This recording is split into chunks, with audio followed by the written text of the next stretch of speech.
പ്രിയപ്പെട്ടവരെ, പരിശുദ്ധമായ റജബ് മാസം ഇതാ തീരാൻ പോവുകയാണ്, അവസാനിക്കാൻ പോവുകയാണ്, അല്ലെങ്കിൽ ഷഅബാനിലേക്ക് എത്തി നിൽക്കുകയാണ്. പ്രിയപ്പെട്ടവരെ, അള്ളാഹുവിൻ്റെ ബറക്കത്ത് നേടിയെടുക്കാൻ നമുക്ക് സാധിച്ചുവോ എന്നൊരു ചിന്ത നമ്മുടെ കൽബിൽ ഉണ്ടാകേണ്ടതുണ്ട്. അള്ളാഹുവിൻ്റെ ബറക്കത്ത് നേടിയെടുക്കാൻ വേണ്ടി അള്ളാഹുവിനോട് നാം ധാരാളം ബറക്കത്തിനെ ചോദിച്ചോ എന്ന് നമ്മൾ മനസ്സിനോടൊന്ന് ചോദിക്കേണ്ടതുണ്ട്. പ്രിയപ്പെട്ടവരെ, റജബ് അവസാനിക്കാൻ പോവുകയാണ്. അള്ളാഹുവിൻ്റെ ബറക്കത്ത് നേടിയെടുക്കാൻ നമ്മൾ പരിശ്രമിക്കണം.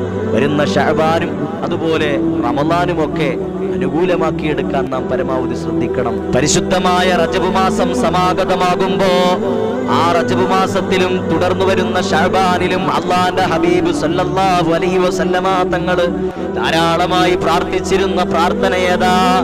അല്ലാഹുമ്മ ബാരിക് ലനാ ഫീ റജബിൻ വ ശഅബാൻ വബല്ലിഗ്നാ റമളാൻ. റജബിലും ഷഅബാനിലും നീ എനിക്ക് ബറക്കത്ത് ചെയ്യണേ അല്ലാ. ബറക്കത്ത് എന്ന് പറഞ്ഞാൽ അത് നമ്മുടെ ആരോഗ്യത്തിലുണ്ട് ബറക്കത്ത്, വാഹനങ്ങളിലുണ്ട് ബറക്കത്ത്, വീടുകളിലുണ്ട്, ഭാര്യയിലുണ്ട്, മക്കളിലുണ്ട്, മാതാപിതാക്കളിലുണ്ട്, നമ്മുടെ ഉപജീവന മാർഗങ്ങളിലുണ്ട്. എല്ലാത്തിലും ബറക്കത്ത് നൽകണേ അല്ലാ. തുടർന്ന് അങ്ങോട്ട് അല്ലാഹുവിന്റെ റസൂല് വബല്ലിഗ്നാ റമളാൻ,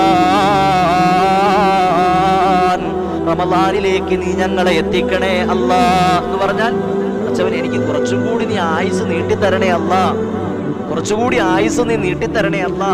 ഈ മാസങ്ങളിലൊക്കെ നീ ഞങ്ങൾക്ക് ബറക്കത്ത് ചെയ്യുകയും റമളാനിലേക്ക് നീ ഞങ്ങളെ എത്തിക്കുകയും ചെയ്യണേ അല്ലാ എന്ന് പ്രവാചകന്റെ പ്രാർത്ഥനകളിൽ മുഴുനീളെ നമുക്ക് കാണാൻ സാധിക്കുമായിരുന്നു എന്ന് ഹദീസുകളിൽ കാണാം. ആ പ്രാർത്ഥന നമ്മൾ എപ്പോഴും ചെയ്യണം. കേവലം 5 നേരത്തെ നിസ്കാരങ്ങൾക്ക് പിറകെ മാത്രമല്ല, എപ്പോഴും നമ്മൾ ചെയ്യേണ്ട പ്രാർത്ഥനയാണ്.